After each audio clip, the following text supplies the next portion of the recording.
नमस्कार महोदय, माननीय प्रधानमंत्री जी, मैं रोशनी राजकीय कन्या इंटर कॉलेज विजयनगर गाजियाबाद उत्तर प्रदेश में 11वीं कक्षा की छात्रा हूँ। मान्यवर, मेरा प्रश्न यह है कि मुझे आश्चर्य है कि क्या छात्र परीक्षा से डरते हैं या अपने माता पिता और शिक्षकों से? क्या हमें परीक्षा को बहुत गंभीरता से लेना चाहिए जैसे कि हमारे माता पिता या शिक्षक हमसे उम्मीद करते हैं, या बस त्योहारों की तरह उनका आनंद लें? कृपया हमारा मार्गदर्शन करें। धन्यवाद। थैंक यू रोशनी।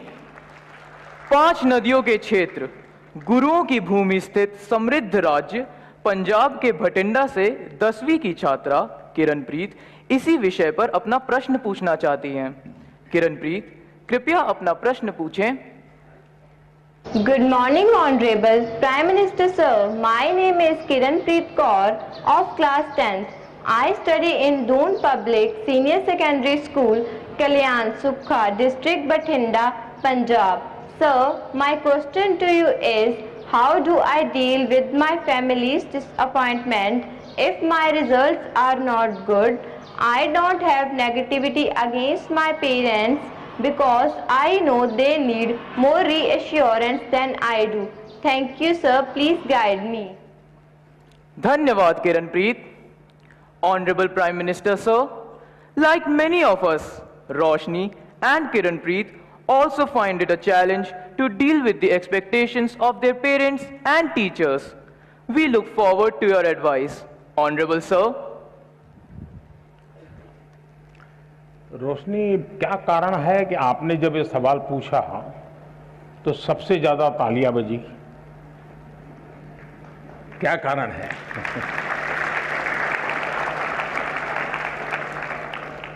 मुझे लगता है कि आपने सवाल स्टूडेंट के लिए नहीं पूछा है, आपने बड़ी चतुराई से पेरेंट्स और टीचर के लिए पूछा है।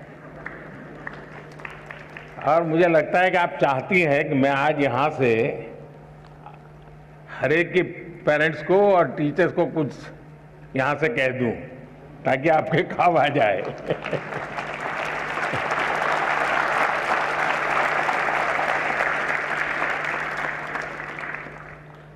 इसका मतलब कि आप पर प्रेशर है टीचर का, आप पर प्रेशर है पेरेंट्स का, और इसलिए आपको उलझन है कि मैं मेरे लिए कुछ करूं कि उनके कहने पर करूं।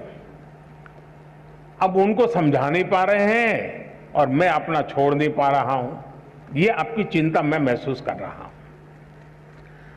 मैं सबसे पहले तो पेरेंट्स को और टीचर्स को ये जरूर कहना चाहूंगा कि कृपा करके आप मन में सपने लेकर के जीते हैं, या तो जो सपने आपके खुद के अधूरे रह गए हैं, आप जो करना चाहते थे अपने विद्यार्थी काल में, आप जो अपने जीवन में करना चाहते थे वो नहीं कर पाए, और इसलिए दिन रात आपको लगता है कि बस इसको तो वो बना के रहूंगा। यानी आप अपने मन की बातों को, अपने सपनों को, अपनी अपेक्षाओं आकांक्षाओं को अपने बच्चे में एक प्रकार से इंजेक्ट करने की कोशिश करते हैं। बच्चा आपको रिस्पेक्ट करता है, माँ बाप की बात को बहुत महत्व देता है। दूसरी तरफ टीचर कहते हैं कि देखिए तुम्हें ये करना है, तुम ये करो, हमारे स्कूल में तो ये है रहता है, हमारी तो ये परंपरा है। आपका मन कुछ तीसरा ही करता है।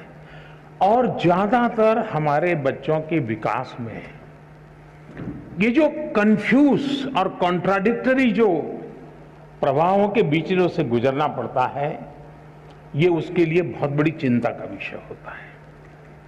और इसलिए पुराने जमाने में टीचर का परिवार से संपर्क रहता था, परिवार के हर लोग को टीचर जानते थे, और परिवार भी अपने बच्चों के लिए क्या सोचता है उसे टीचर परिचित होते थे। टीचर क्या करते हैं, कैसा करते हैं, वो उससे पेरेंट्स परिचित होते थे। यानी एक प्रकार से शिक्षा एक चाहे स्कूल में चलती हो, शिक्षा घर में चलती हो, हर कोई एक ही प्लेटफॉर्म पर होता था। और उसके कारण अब क्या हुआ है, बच्चा दिन भर क्या करता है, माँ बाप को समझ नहीं है, जानते नहीं है। टीचर को सिलेबस से लेना देना है, मेरा सिलेबस पूरा हो गया, मेरा काम हो गया, मैंने अच्छी तरह से पढ़ाया, बहुत मेहनत करके पढ़ाते, ऐसा नहीं कि नहीं पढ़ाते, लेकिन उसको लगता है कि मेरी जिम्मेवारी है सिलेबस पूरा करूं, वो मेरा दायित्व है। लेकिन बच्चे का मन कुछ और करता है। और इसलिए जब तक चाहे पेरेंट्स हो या टीचर्स हो या स्कूल का एनवायरनमेंट हो, हम बच्चे के शक्ति और उसकी सीमाएं, उसकी रुचि, उसकी प्रवृत्ति, उसकी अपेक्षा, उसकी आकांक्षा, इन सबको बारीकी से ऑब्जर्व नहीं करते हैं, उसको जानने समझने का प्रयास नहीं करते हैं और हम उसको धक्का मारते जाते हैं, तो कहीं न कहीं वो लड़खड़ा जाता है।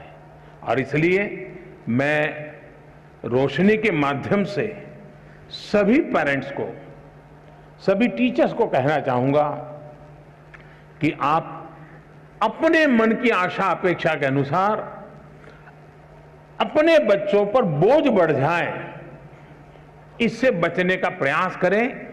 उनकी और हर बच्चे के पास एक स्ट्रेंथ होती है, हर माँ बाप को स्वीकारना होगा कि आपके तराजू में वो फिट हो या ना हो, लेकिन परमात्मा ने उसको किसी न किसी विशेष ताकत के साथ भेजा है, उसके अंदर कोई सामर्थ्य है। ये आपकी कमी है, ये आपकी कमी है कि आप उसके सामर्थ्य को पहचान नहीं पाते हो। ये आपकी कमी है कि आप उसके सपनों को समझ नहीं पा रहे हो, और इसलिए दूरी वहीं से बन जाती है। और मैं चाहूंगा बच्चों से कि आप प्रेशर के बीच भी, अब ये तो मैं नहीं कहूंगा कि माँ बाप का मत सुनो, मैं ये तो नहीं कहूंगा टीचर की बात मत सुनो, ये तो सलाह ठीक नहीं होगी। सुनना तो है ही है, वो जो कहते हैं उसको समझना है, लेकिन हमें उन चीजों को स्वीकार करना है जो हमारे भीतर बहुत सहज रूप से, आपने देखा होगा धरती भी वैसे तो निर्जीव लगती है, एक बीज बोएंगे तो उसमें से कुछ नहीं निकलता है, लेकिन उसी धरती पर दूसरा बीज बोएंगे तो बहुत कुछ निकल के आता है, बहुत बड़ा वटवृक्ष बन जाता है। दोष धरती का नहीं है, कौन सा बीज बोया है उस पर है। और इसलिए आपको पता है कि कौन सी चीज आप आसानी से अडॉप्ट कर लेते हैं, कौन सी चीज आपको मन के साथ एकदम उसमें आगे बढ़ जाते हैं। आप जी जान से उसमें जीतते जाइए, आपको कभी बोझ महसूस नहीं होगा। और शुरू में शायद शुरू में रुकावट आएगी, लेकिन बाद में परिवार गर्व करने लग जाएगा, हाँ हम तो सोचते थे कि इसमें ये बहुत अच्छा किया, आज तो हमारा नाम रोशन हो गया। 4 लोगों के बीच में बैठते हो तो तारीफ होती है। जो कल तक आपको ताकत को स्वीकार नहीं करते थे, वो आने वाले समय में आप ही के ताकत का गौरव गान करना शुरू कर देंगे। और इसलिए आप हंसते खेलते उमंग के साथ जो मिनिमम रिक्वायरमेंट है उसको पूरा करते हुए, अतिरिक्त जो सामर्थ्य है उससे जोड़ते हुए आगे बढ़ेंगे, आपको बहुत फायदा होगा।